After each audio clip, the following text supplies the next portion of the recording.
kunin muna natin lahat. Ano? Sige, basta iakit natin diretso. Wala.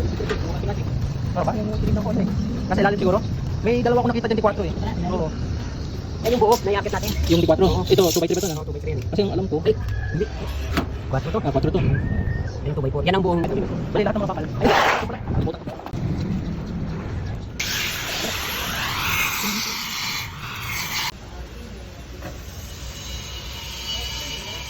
Next time, tayo yun.